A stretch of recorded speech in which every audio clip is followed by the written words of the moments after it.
Is New Zealand in trouble because it is being squeezed by these earthquakes that are coming closer, especially since the big magnitude 7.5 Tonga earthquake that just hit and is still producing a lot of aftershocks?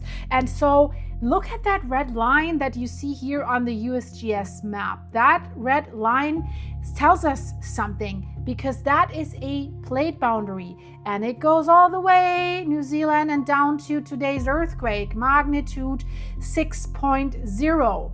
It is a continuous red line. It is the same plate boundary as the Tonga earthquake, but it's basically all the Pacific Australian boundary. One continuous red line, same tectonic system, same collision. Yes, it's not the same fault as Tonga though. It's a different segment. And the subduction polarity is literally reversed. So what does that mean for New Zealand? Is Shizzy going to hit the fizzy? Because we know New Zealand is overdue. Somewhere underneath the South Island, there's a fault that ruptures in a magnitude 8 earthquake roughly every 300 years. So the last time it went off was 1717. So this is overdue, more than 300 years ago. Scientists put the odds of the next one at around 75% within the next 50 years. Not 75% in 1,000 years, within the next 50 years. That means today, tomorrow, in a year, in a week, in 20 years, but this is quite a high percentage. So, and a few hours ago, if you look at that map here, the plate boundary where that fault belongs to moved. It moved. A magnitude 6.0 earthquake, shallow, just happened, just 9.5 kilometers deep, that is roughly 7 miles, ripped through the crust of New Zealand's southern coast.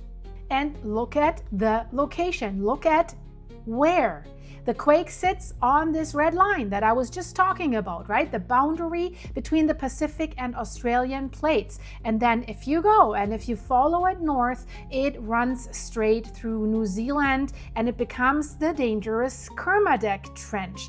And it ends as the Tonga Trench. So the most violent subduction zone on Earth. The most violent subduction zone on Earth. One continuous boundary, and the Tonga end of it, well, just weeks ago has produced a magnitude 7.5 earthquake, the largest earthquake recorded so far anywhere in the world in 2026 at that time, but we just had a magnitude 7.8 in the Philippines, right? Well, we also still see the aftershocks. So it has triggered, when that happened in Tonga, a tsunami warning, and it is still producing aftershocks, magnitude 5 earthquakes right now, this week as we speak. You can see them on the map right now. So the northeastern end of this plate boundary just fired, at that time, the biggest quake of the year, now the second biggest quake of the year. The southern end just fired a shallow magnitude 6 earthquake. New Zealand, it sits directly in between on the same boundary. So should we be worried? Because if a plate boundary or if a fault is overdue already, locked and loaded, and it's shaking around it and other branched out faults are shaking, they can trigger the big one, the dangerous one. We've now had evidence, there's a new study that the San Andreas Fault and the dangerous Cascadia subduction zone have actually triggered themselves. So these are two monsters that have triggered themselves. So this is definitely not something only theoretical. We have scientific proof for this. And the question that everyone should be asking right now, is this all a coincidence? What we're seeing here around New Zealand, that is getting closer to New Zealand. We've had quite a few earthquakes closer to New Zealand after the Tonga quake, kind of like traveling, creeping into New Zealand. So is it a coincidence, or is the entire plate boundary waking up? And I'm going to show you exactly what the data says, including one detail that is buried in the USGS report that tells us what this fault actually did. So let's get into this. Giving you the raw numbers that are coming straight from the USGS, and this is a reviewed solution, meaning that a human seismologist has also already checked it. So magnitude 6.0, depth 9.5 kilometers, about 6 miles. That is shallow, and I'll explain why that matters so much in a second. June 10th is the local date, June 10th, 2026. Location in the ocean between New Zealand's South Island and the sub-Antarctic Auckland Islands. So now, if you pull up the regional seismicity, every gray circle here is a past earthquake, and you can see that this did not land in an empty ocean. It landed directly on top, how we can say, of a dense band of historical earthquakes, like hundreds of them, right? And that band has a name. And this is where everything gets really, really interesting regarding the location of this earthquake. Everything on this map comes down to two giants, the Australian plate and the Pacific plate, colliding at several centimeters per year, several inches per year. And that red line that you see on the USGS earthquake map is their boundary. And New Zealand is literally built on top of that boundary. But the wild part, listen to this. This is what makes New Zealand one of the most unique tectonic settings on Earth, actually. The boundary flips polarity as it passes through the country. I'll explain what that means. North of New Zealand, the Hikurangi margin, the Kermadec Trench, and then the Tonga Trench. Here is where the Pacific plate dives westwards under the Australian plate, subduction zone. The northern Tonga Trench is actually the fastest plate convergent measured anywhere on the entire planet, up to around 24 centimeters per year. That's about 9.5 inches every single year. So that's why Tonga gets hammered with these subduction zone megathrust earthquakes. 2021, 8.1 near Raoul Island, the explosive volcanism that gave us the Hunga Tonga eruption in 2022. We're talking about that quite a bit, since there's another underwater volcano that could turn into something like this. Check my video playlist, go to my start page, check that video. And March 24th of this year, magnitude 7.5, about 150 kilometers, that's roughly 95 miles, west of Neiafu. Largest earthquake anywhere on Earth in 2026 at that moment. It has put all of Tonga under a brief tsunami warning, and that segment has not gone quiet since then, right? It's still popping these magnitude 5 earthquakes. We just days ago, we had a magnitude 5.3 near the epicenter on June 6th. But south of New Zealand is where today's earthquake just happened. And the polarity is reversed. So along the Puysegur Trench, that's the name, and the Macquarie Ridge Complex, the Australian plate is being forced down and sideways beneath the Pacific plate. And I'm giving you now a small detail, but it is a detail that most reports miss. Puysegur is considered one of the youngest subduction zones on Earth. That is very, very interesting. So incipient subduction, basically a trench still in the process of being born. The Australian plate only recently, if we're geologically speaking, right, started diving here. And that raw, immature collision that is happening there is exactly why this area produces big oblique and thrust earthquakes, like, for example, the 2009 Dusky Sound magnitude 7.8. So if we see something like that, magnitude 6, that could be a precursor. I'm not saying it is, but in between The two flipped subduction zones are connected straight through the South Island by the, drum rolls, famous and dangerous Alpine Fault, which is not a subduction zone at all, but it is a transform fault. And that is so interesting, guys, so please listen carefully. It's a 600-kilometer long scar that's almost 500 miles long that you also can see from space, where basically the plates grind sideways past each other. So let's be very precise, because this is where the most headlines and reports get it absolutely wrong. Is this the same fault system as Tonga? No, different segment, 3,000 kilometers away, nearly 2,000 miles. And the subduction polarity is literally flipped. Is it the same plate boundary? Yes.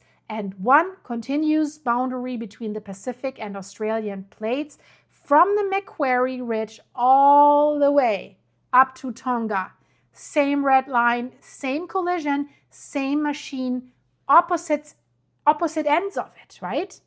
Let's have a look at the USGS earthquake map. If we look at the earthquakes of the last week, June 6th, magnitude 5.3, about 220 kilometers, 135 miles from Neiafu, Tonga, northern end of the trench, same region as the March 7.5, or some say 7.6 earthquake. June 5th, 4.6 near the Whangaluonga in Tonga. June 6th and 7th, cluster in the Fiji region, magnitude 4.5, 4.5, 5.4, and check the depth. 500 to 590 kilometers, 300 to 370 miles down. Those aren't surface faults. I want to make that clear. Those are earthquakes happening inside the Pacific plate slab that the Tonga Trench has dragged deep into the mantle. So the slab is literally cracking as it's sinking down there. So that is proof of how much material this trench is actually consuming, swallowing up. And then June 9th, magnitude 4.6 south of the Kermadec Islands, 388 kilometers deep, roughly 240 miles, same story. The subducted slab flexing, this one much closer to New Zealand. And remember, the Kermadec segment is the one part that produced the magnitude 8.1 in 2021. Think about that. Let's have a look at June 8th. 5.4 near Izangel, Vanuatu, neighboring boundary segment to the west. We had big earthquakes in Vanuatu in the past month, bigger than 5.4. And then just hours ago, 6.0 shallow at the southern end between the South Island and the Auckland Islands. So in one single week, that's 1 week only, the Tonga end is active, the Kermadec slab is creaking at depth, and the southern Puysegur end just ruptured at the surface. So New Zealand is sitting in the middle of a boundary that has lit up at both ends. It definitely has. So now, does that mean these quakes are triggering each other? Honest answer, no. No mechanism connects a deep slab quake near Fiji to a shallow crustal rupture 3,000 kilometers, nearly 2,400 miles to the south a few days later.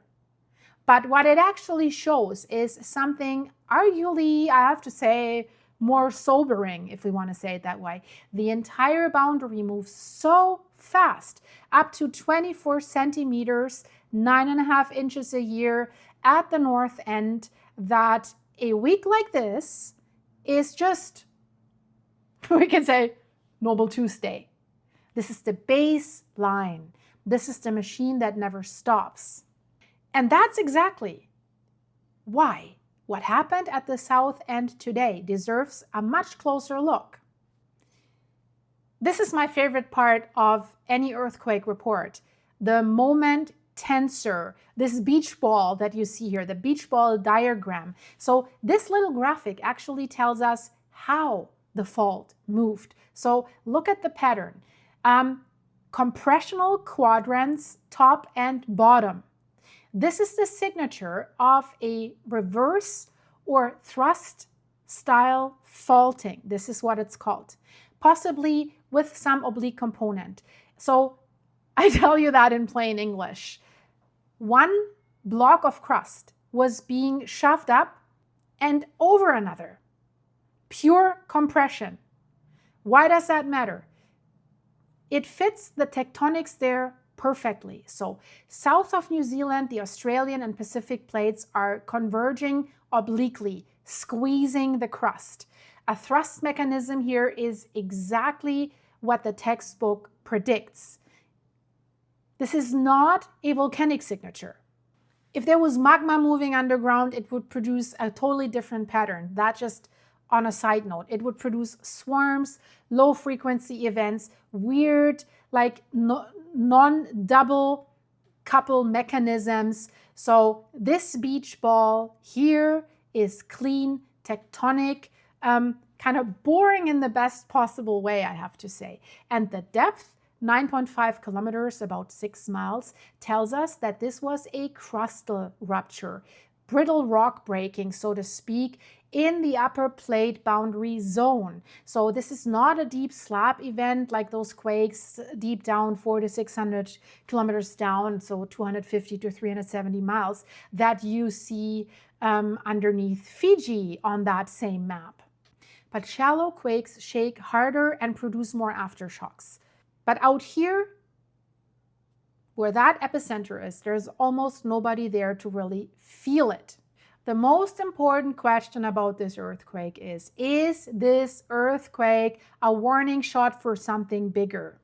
So let's have a look at the history of this exact fault segment, because it does have a record. The Puysegur Macquarie section is one of the most seismically active plate boundary segments in the Southern Hemisphere, and it has receipts, so to speak. 1989 Macquarie Ridge, magnitude 8.2, at the time one of the largest strike slip earthquakes ever recorded. 2004 Macquarie region, magnitude 8.1, just days before the Sumatra disaster.